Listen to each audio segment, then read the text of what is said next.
said Zorn to do another kill count. Okay, man, you got it. October 7th. All right? Oh, I love October it. 7th, Dude Bro Party Massacre 3. Woo! Oh.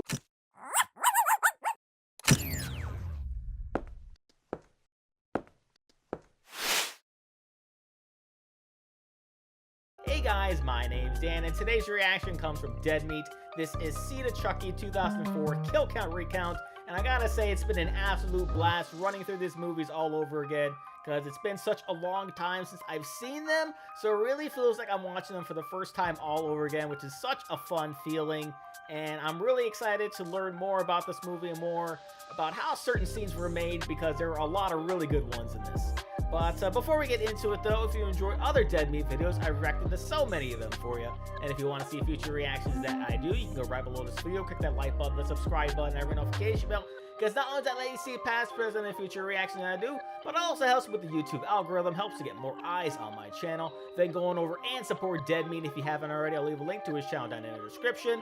And without any further ado, let's go. Welcome to the Kill Count, where we tally up the victims in nice all our shirt. favorite horror movies. I'm James A. Janice, and today we're looking at Seed of Chucky, released in 2004. Seed is hands down the most divisive movie in the Chucky franchise, as well as the directorial debut of series creator Don Mancini. After Bride of Chucky's success reinvigorated the series, Mancini wanted to push the envelope further. I definitely wanted to do something that was as different from Bride as Bride was different from what had gone before that movie. Sure. He leaned even more into comedy, with meta hijinks inspired by Wes Craven's New Nightmare. But while New Nightmare was a pretty sober movie, Seed is a campy domestic drama. The sin I committed was that I was making a comedy where people wanted a horror movie. In Seed, Chucky and Tiffany are the stars of an in-universe Chucky movie. Their co-star is Jennifer Tilly, played by Jennifer Tilly, who also returns to voice Tiffany the doll. They have to balance their murderous adventures with being new parents, since their hellspawn from the final moments of Bride has grown up and tracked them down. The kid questions what gender they'd like to be, as well as if they want to be a murderer. All of this takes place against a gothic aesthetic, with fake Hollywood landscapes comped into footage filmed in Romania. Oh, also, rapper Redman plays himself. There's a lot going on in Seed of Chucky is what I'm saying, and I can appreciate that it aimed for the fences. I enjoy its additions to the Chucky lore. Glenn/Glenda, as voiced by Billy Boyd, is a delight, and more Tiffany is always a plus. Absolutely. Jennifer Tilly and Brad Dourif keep up the high-quality voice acting we've come to expect of them. What is this shit? But there's still something just off enough about this movie that keeps me from loving it. Maybe too many of the jokes fall flat for me. But violence is bad. Not violence. Violins. That screechy music's gonna ruin the goddamn country. Or maybe there are too many shots of doll jizz. This is definitely the series at its most ribald. In the end, I'm happy the franchise took this weird detour to give us its most ridiculous moments. But I'm even more happy that Mancini shifted course afterward, because I do love everything that comes after Seed. Now, how's about we sidestep the problem where a copyright claim keeps me from making these things? Yep. That's right, it's sponsorship time. Oh, yeah. Manscaped is the global leader in men's grooming tools. I've relied on it in the past to get my body hair under control. I'm just kidding. I am naturally sleek like an otter. But even chest hairless me can use their Performance Package 4.0. It's a kit built to cover your 3 Bs. Bullets, bombs, and blades. That's not right. Oh. Chucky, did you do this? Yep, sure did. Don't mess with my bag, man. Now we're talking body, butt, and balls. It starts with the Lawnmower 4.0, a waterproof trimmer with a built-in LED light that's perfect for cleaning up down below. Oh my. Anatomically correct. We've also got ball deodorant, a moisturizing lotion to keep things soft and fresh, and ball toner spray when you need a midday Just laugh a touch-up, little bit you there. know, on your balls. Then there's the Weed Whacker nose and ear hair trimmer for those who need help keeping those areas hair-free. Even I use that one, despite my naturally otter sleek bod. Go to manscaped.com today to get 20% off and 2 free gifts when you use promo code KILLCOUNT20. Is it hard to keep up with killing when you've got a kid to take care of? Well, there's only one way to find out. Let's get to them kills.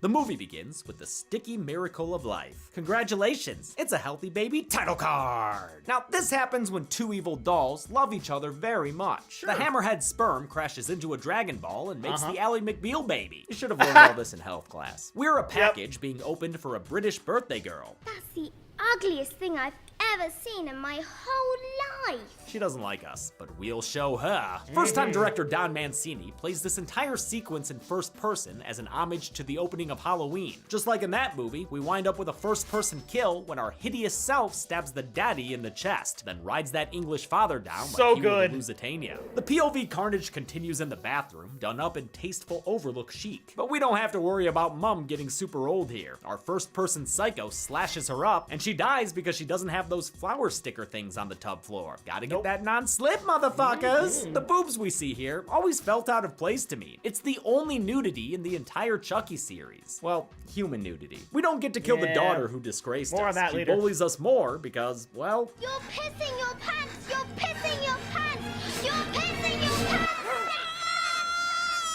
fear not, little meaties, 'twas all but a dream. A dream from Chucky and Tiffany's child, currently called I'ma just call them Glenn, in line with the official marketing materials. Technically at this point, they're Glenn and Glenda, but Glenn's usually the dominant personality. Glenn's stuck as a sidekick for Sykes, this asshole, who sullies the good name of the International Ventriloquists Competition. Yo, you know they get rowdy at the IVC! Sykes says he found Shitface 6 years ago in a cemetery, matching the real-life timeline of the films. Bride had come out 6 years earlier in 1998. Sykes' stand-up bit is about the doll's lack of bits. This grotesque abomination, it ain't even anatomically correct. Wonder when his Netflix special is. All Glenn knows about their past is that they're made in Japan, and they love to quote Anthony Perkins from Psycho. I wouldn't even hurt a fly. Oh, there he goes. Back to his family. Quoting Psycho? Yo, Glenn, you should meet my pal Billy Loomis. Anthony Perkins, Psycho. Glenn imagines their parents are lovely, peaceful dolls, not knowing that they're presently hunting Santa Claus for sport. They get him down and let him know what the doll sex scene in Bride will do to you. With your mind! With your mind! With your mind! Chucky's broke again. Turns out this is a film set for a movie starring Chuck and Tiff. After dying in an open grave and while giving birth, respectively, Chucky and Tiffany were found and rewired into robotic movie stars. The dolls were found at the scene of a string of real-life murders which remain unsolved to this day. Oh, good. Glad they're not keeping the dolls for evidence or anything like that. Nope, the not at title all. of their fake film debut is Chucky Goes Psycho. It's a patented recycled Mancini idea. In 2001, he wanted Chucky and Tiffany to check into the Bates Motel. Universal said no, because we can't have nice things. The Access Hollywood report is seen by Glenn on the far side of the world. They note their dad's matching wrist tat after the best sign-off I've ever seen. Thank you, Chucky.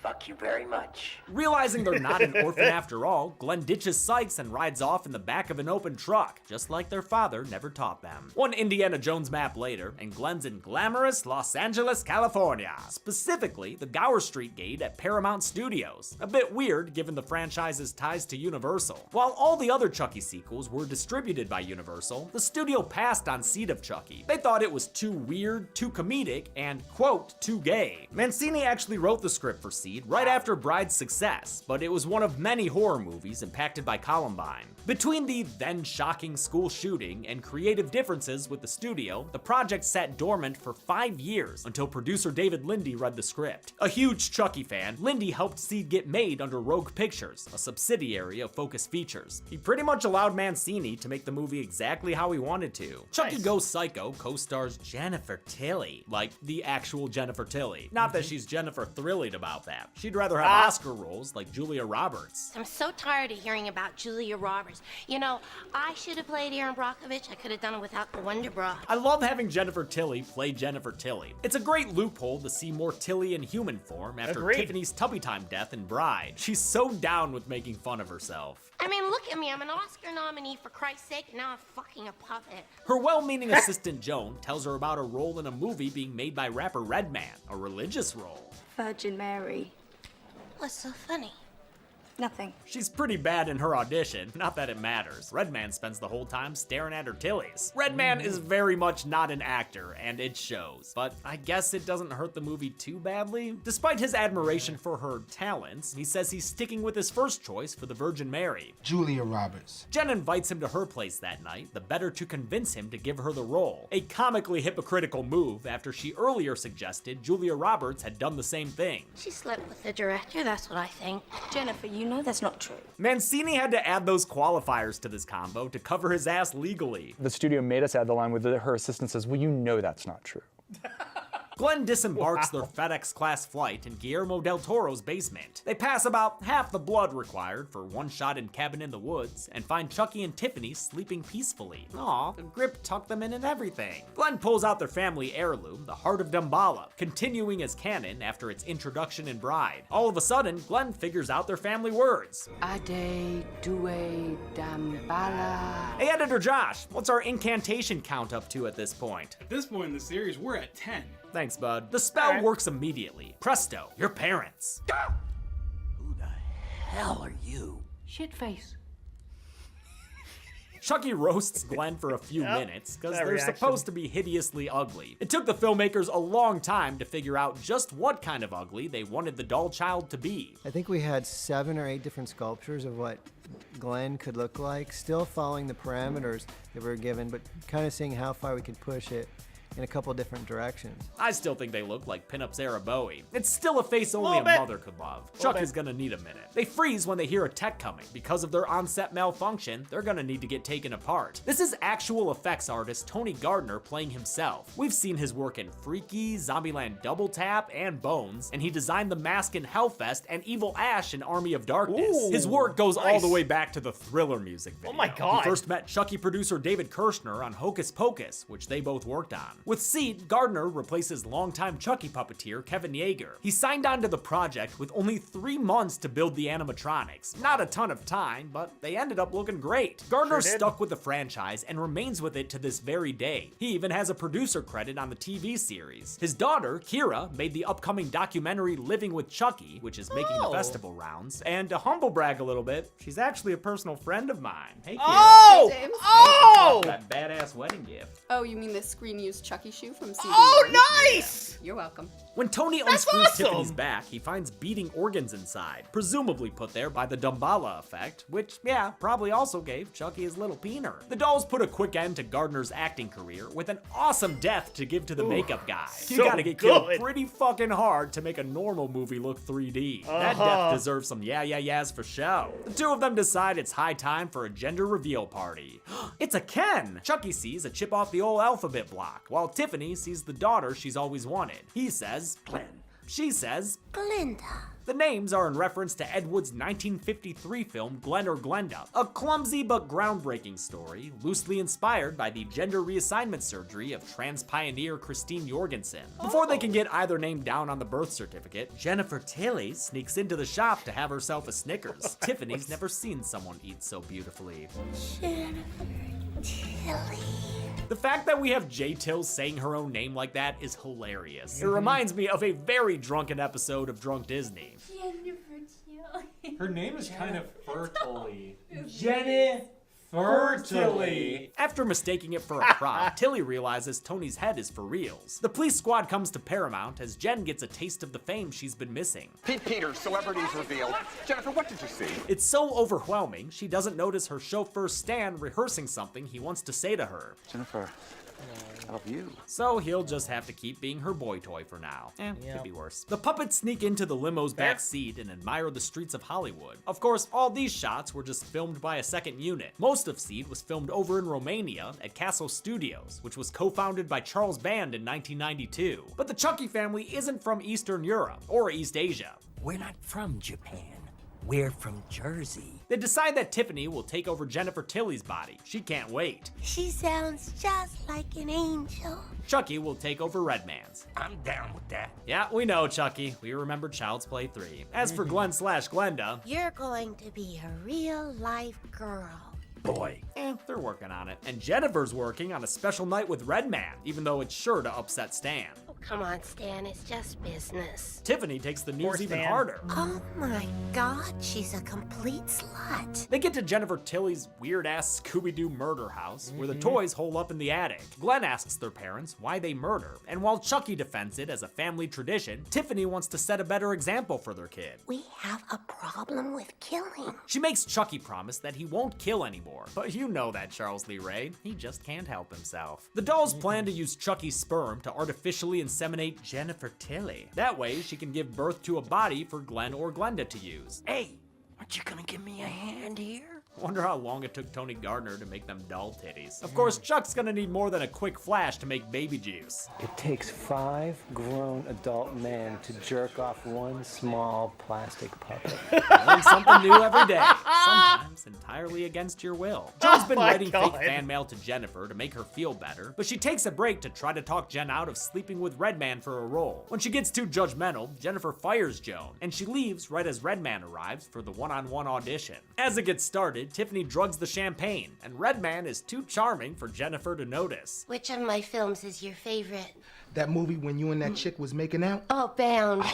As things heat up, skeezy paparazzo Pete Peters sneaks around outside, in a reference to Rear Window and Body Double. He ends up seeing more than he could have asked for. A masturbating midget? This line comes naturally out of John Waters' mouth. He is a legendary cult filmmaker whose career includes the transgressive classic Pink Flamingos and the original Hairspray, which he wrote and directed. Don Mancini found out Waters was a Chucky fan through Justin Whalen, the Child's Play 3 Andy actor who was in Waters' horror comedy Serial Mom. I'm a big fan of Chucky. I think he's better than Jason, he's better than all of them, than Freddy, better than Norman Bates. Redman's sick of waiting, so he grabs Jennifer's head and forces himself onto her. Tiffany cuts in and knocks the rapper out, then chastises Jennifer Tilly. You should be ashamed of yourself.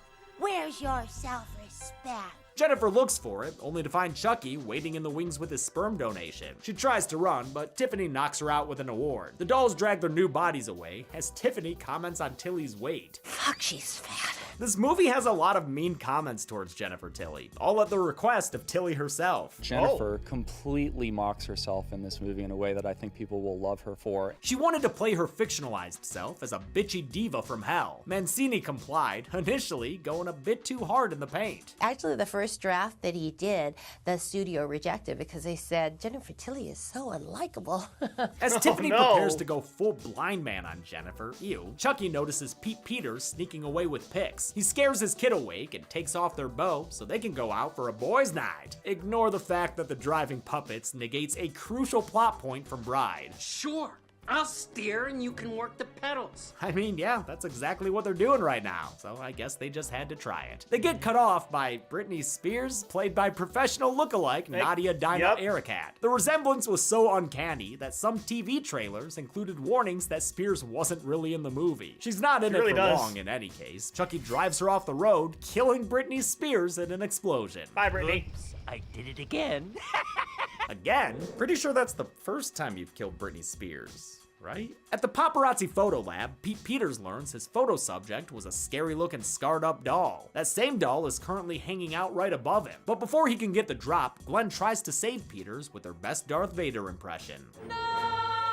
The ambush startles Peters back into a rack of sulfuric acid. Gotta be careful with those chemicals, Double P. That's how you end up looking like a supervillain. And you don't need a coin toss to know he did. Chucky is one proud papa. You're a fucking natural. He takes an old-fashioned selfie to commemorate baby's first kill. Back at the maternity ward, Tiffany gives herself over to the 12 steps for her murder addiction. She calls up the widow of Officer Bailey, the cop she killed in the beginning of Bride, and tries to make amends. It goes well, for her at least. I feel better already. Jennifer and Redman wake up with no memory of the toy assault, but signs of pregnancy are already there. She's thrown up in her bedazzled Jennifer Tilly bag. By dinner, Jennifer's learned the truth. I'm pregnant. She ain't no liar, but Redman says he can't be the red dad because he's had a vasectomy. Despite her going method with an immaculate conception, Redman fires Jennifer on the spot. Tiffany overhears and struggles with her murder sobriety. I like how this is played sincerely. Tilly's voice acting makes Tiffany sympathetic as she has a genuine connection with the recovery hotline operator. But I'm not beating myself up over it. You know why, Tiffany? Why? Because Rome wasn't built in a day. With permission to slip every once in a while, Tiffany allows herself to give Redman a second vasectomy. See, that's why you go to a licensed professional to get the snip, even if the surgery's cheaper in Romania. Don Mancini originally wanted Quentin Tarantino for the meta director role. That would have been much better, but hey, at least Redman was into it. Opportunity knocked on my door for Chucky. I was like, I am there. You know, I go down in history for being on the Chucky movie. Tiffany wants to keep this killing hush-hush, but Glenn's already eye-twitching from the stress. Calm down, Glenn. This ain't any worse than what they put on daytime TV. They're executing Martha Stewart this morning. I don't know if that's a misunderstanding or if it's what's actually happening in this universe, but I do know Tiffany must be distressed. Who the fuck is Martha Stewart? My idol. Since this is a voodoo pregnancy, it's accelerated. Jennifer ain't got a baby bump, she's rocking a baby boulder. She calls Joan to freak out, but Tiffany hops on the other line and turns it into a who's on first routine. Is it Redman's? No, it's definitely not Redman's. What? It's definitely not Redman's. What I an love this asshole. scene. What makes you say that? Say what? Before they can figure out what's on second, Chucky pounces on Jennifer and rides her like a pregnant mechanical bull. Tiffany has to come up with an excuse for all the yelling. Well, Bound is on cable. Gina Gershon is fingering me. They reference Bound so much in this movie and the Chucky TV series that I'm glad it's gonna have a nice payoff. Looks like Gina Gershon will make an appearance in Chucky Season 2. Chucky ties up Tilly and tries to grope her, the nasty little son of a bitch. Tiffany stops him, but what really upsets her is when she finds the picture of Chucky and Glenn with Pete Peters' body. From here on out, Seed of Chucky turns from a silly slasher into a violent soap opera. It just seemed natural that we would now evolve into a domestic drama. It won't be to everyone's liking, but it's an interesting part of Chucky history. Another argument over gender is broken up by Glenn/Glenda, who says they're not interested in choosing. Sometimes I feel like a boy. Sometimes I feel like a girl. Can't I be both? Yeah, why not? Don Yeah, Mancini based Glenn Glenda's genderqueer whatever you struggle want. on his own experience coming out as gay. That's why I'll mention things like the fact that Don's gay. It informs his work. It's not part of some stupid, insidious agenda, you big babies. Now, changing gender norms is one thing, but Chucky draws the line at pacifism. He's done pretending he doesn't want to murder. It's not an addiction, it is a choice. And it is not something that you should have to hide in the closet!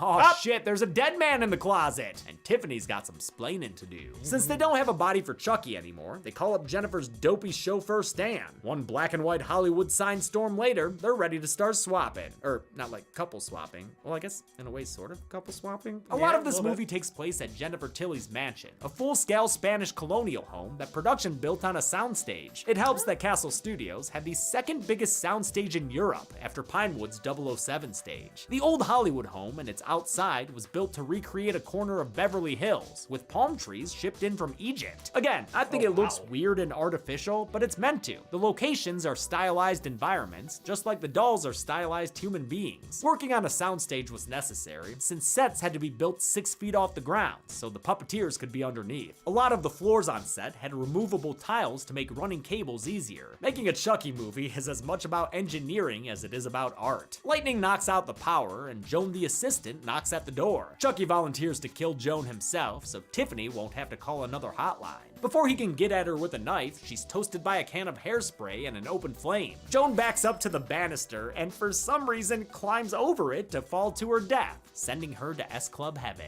I always felt bad about this kill since Joan was so put upon and didn't deserve this. But that's the point. Mancini used this kill to remind the audience the dolls are in fact the bad guys, no matter how much they make us laugh with their crazy antics. Chucky tries to comfort his relapsed wife as only Charles Lee Ray can, by admitting to a few extra murders he's been hiding in the closet. Whoops. When did these kills even happen? Dude's been alive for like 2 days. But it wasn't Tiff who fired Joan.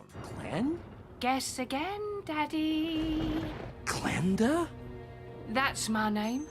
Don't you wear it out? And there it is. Mom and Pop are dumbfounded, but Glenda's already onto the quips. I'm a real lady killer, if you catch my drift. Possessed playthings grow up so fast. Turns out Glenn is the eye-twitching softie, and Glenda is the homicidal maniac bubbling underneath the surface. Her bloodlust has been keeping Glenn awake at night with violent nightmares. Tiffany smacks her son back to the wheel, and his reaction is heartbreaking. What am I? Glenn/Glenda is voiced by Billy Boyd, only a year after the last Lord of the Rings movie came out. Yeah, Chucky's gender-fluid kid is the fool of a took. His performance is just as good as Brad Dourif's and Jennifer Tilly's, able to switch seamlessly between funny and heartfelt. Boyd recorded his dialogue over 3 days in a session by himself in London. Yeah, Dad. It'll be fun. For Glenn's voice, the Scottish actor went with a Dickensian affect as requested by Mancini. For Glenda, he found inspiration from Brenda Blethyn's character in Secret and Lies. Oh, you didn't have to do that, sweetheart. As the parents argue about their doll kid, their human kid finally arrives, fresh out the tilly. It's a boy. A boy. Oh, thank God. But wait a minute, are those more slip and slide noises I hear? It's a girl. It's a Christmas movie within a movie miracle. With more than enough bodies here, it's time for the post-gestation incantation. And because there are twins, Glenn Glenda can use both bodies. They don't have to choose a gender. Isn't that great, Chuck? Between the police and the pronouns, Chucky snaps. Everybody, shut up! He decides that after all these years of knee-high existence, he's done with the Duets and the Dambalas. He's fine staying a good guy now. I am Chucky, the killer doll, and I dig it! This is a big moment for Chucky. He's been trying to transfer his soul into a human body for more than 4 movies now. As always, Mancini wanted to stop doing the same old thing. I was always, ambivalent at best about the whole idea of that Chucky having that goal. I just thought like, well, why can't this just be a doll that likes to kill people? I'm proud of Chucky's newfound body acceptance, but Tiffany's not on board. I want to be Jennifer Tilly. She says she's leaving Chucky, and she's taking their kid with her. Shout out to the puppeteers for making it easy to forget that this is a scene about dolls getting divorced. As always, the animatronics required a ton of work from a whole bunch of people. There's a huge army just to build the stuff and get it here, and then there's a huge army here to maintain it, rehearse it, and then perform it on set. That small army included some unexpected recruits, like creature actor Doug Jones? What? I'm working on Tiffany's glamorous arms. Chucky and Tiffany were matched to their bride versions, but with a slight Hollywood makeover, befitting of their movie star status. Upgrades were made to make them more expressive, especially Tiffany, which Jennifer Tilly was really happy about. All 3 doll characters had multiple heads, some neutral, at least one screaming, and several sets of limbs to perform different actions. Various doll types were made, including mechanical ones, rod puppets, and floppy versions. I know you've heard all this in previous Chucky kill counts, but personally, I never get tired of seeing all these people work together to bring the dolls to life. The threat of divorce awakens Chucky's inner maniac. Nobody leaves me. Nobody! To keep Tiffany a doll, he tries to kill Tilly, but Stan jumps in front of her and takes the knife to his chest. I love He lost the chance to tell Jennifer Tilly how he really feels. Tiffany throws the knife back and knocks the magic words out of Chucky's tiny hands. The police breach the mansion door and Jennifer Tilly is taken to a hospital where she's kept away from her new babies since she's been talking about killer dolls. Tiffany drugs Jennifer's IV and is ready to get to the heart of Damballa of the matter when they get a visitor. It's Chucky with another Shining reference. He's gonna say the thing, isn't he? Nope. I can't think of a thing to say. So good! Really, man? You should have asked my dentist, Dr. Alan Feinstone. Corned beef and cabbage. Tiffany speed reads the rest of the incantation, but just as she reaches the end... Nobody leaves me. Can't marriage counsel your way back from that. Glenn Glenda breaks down in tears and gets one more lesson from Mom before she goes. Don't make the same mistakes your mom and dad made. Especially your dad. The stone cold hater to the end. Respect, Tiff. Rest in doll pieces. Glenn Glenda attempts to avenge their mother in the cutest match of Mortal Kombat ever played. I hear they're never gonna add Chucky to those games because he'd be too small, right? Sure. Yeah, I guess that makes sense. Faster than you can say, get over here! The kid uses the axe just like their father taught him. Glenda, it's me, your boy! Turns out Glenn and Glenda both have a little Lakeshore Strangler in them. Glenn proves it by cutting Chucky into body parts. The old toy man can't even be mad about it. Boy. Glenn wins. Fatality. Glenn is comforted by Jennifer Tilly before the movie jumps ahead to the faraway future of 2009. Tilly's fake-ass looking Hollywood home is hosting a birthday party for her twins, who are polar opposites. Glenn is an angel, an absolute dream. But Glenda, She's a bad girl, Miss Tilly. Yep, Raggedy Ann there is such a tyrant that new assistant Fulvia can't bear one more creepy staring contest with her. Good thing she won't have to, since she's beaten to death with the Tiffany doll. Turns out Jennifer Tilly's body is in fact now home to Tiffany Valentine's soul. When did that happen though? After Tiffany said the spell and Chucky fatally injured her doll body, she was giving motherly advice to Glenn. Was that Jennifer Tilly being nice to Glenn post-body swap? Was Maybe. Tiffany's soul in both J-Tills and the Tiffany doll? You need a different spell for that. I don't get it. While Glenda is proud to be Mommy's little murder accomplice, Glenn's just happy to be vibing. Even though we had our differences, I know my dad really loved me. The movie ends with one last birthday gift for him, an unmarked present with Chucky's severed arm inside. Ah, surprise! How many seeds never got to fully blossom thanks to a family of killer dolls? Let's grab Glenn and find out Where's the Glenn? numbers. Where's Glenn? Where did he go? How Glenn? does this keep happening? Glenn? Oh no. Copyright bullshit. Time for this shit. Ooh, I love the tour here. I love this.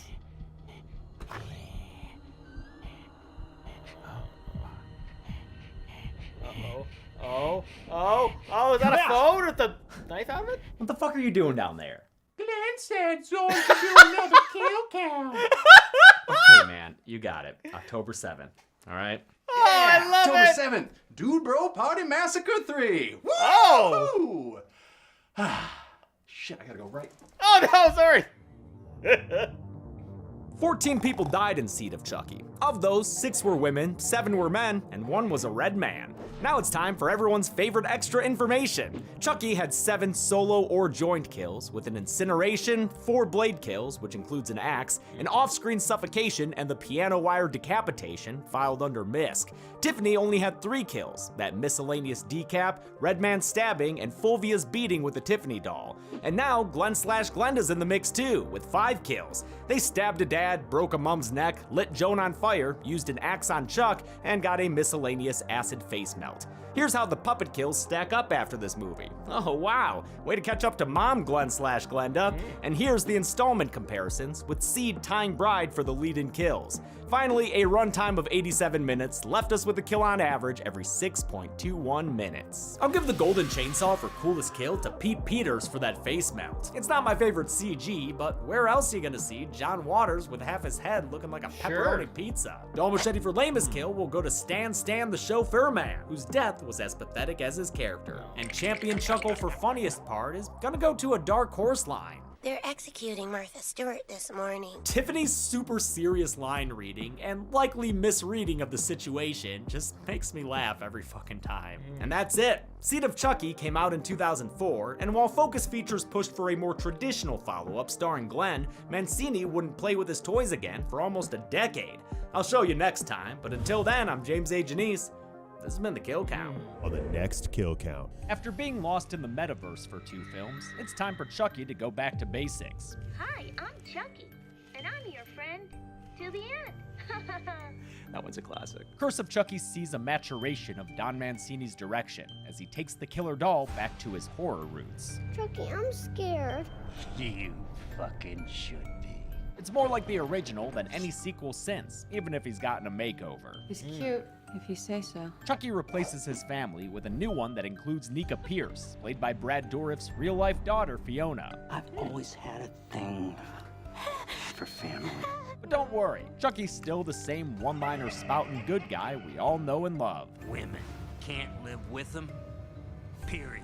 This week, fall under Chucky's curse by watching a beautifully shot gothic horror film. Then on Sunday, join us as we serve up the Kill Count Recount. This is just the way my mama used to make it. Only on Dead Meat.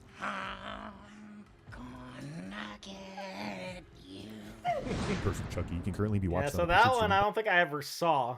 So that's going to be definitely new territory for me. As far as this one was concerned, I actually really loved this movie. I loved how ridiculous it was at times. The kills were top-notch. Jennifer Tilly was absolutely fantastic. I actually didn't mind that Redman didn't really act very well in this movie. I kind of thought that was more intentional than anything else because I wasn't really expecting him to do a great job with it. And I always appreciate finding out more about this movie, or any Chucky movie for that matter, because I'm always fascinated about how these puppeteers just bring this character to life, just to bring this whole world to life. It's just always so much fun. It's really more of why I enjoy the Chucky character so much, because so much love and care goes into it. But that's going to do it for me here. But before I go, though, I want to give a huge shout out to all of my $5 and up supporters on Patreon. Luchadork, Cruising, Wolverine 310, Multi-Disturb 666, Jordan Bird, Lauren Davenport, Caster Cronus, Amber K, Raymond Bright, Joshy, Roadrunner 1967, Chris Curtis, and Jeremiah McCarroll. And if you too like to have your name read at the end of each and every one of my videos, plus many other fun goodies, maybe have me react to a past kill count or two, please head on over to patreon.com/TDNReactor. Link will be right there, and a description with many different tiers for you to choose from. And if you'd like to have an easier way to get in contact with me, maybe talk a little bit about Chucky, please head on over and join the channel Discord, where we also chat with others about other reactions that I've done, or find out just a little bit more about me, because I'm basically on there all the time. And with that being said, comment down below, let me know what did you think about Seed of Chucky. Please leave a like if you enjoyed. I also want to see past reactions I've done to other Dead Meat videos. Got a nice playlist right over there for you. Share this video. Subscribe, yes, subscribed already. Ring notification bell because I put new videos every single day. And I'll see you guys next time.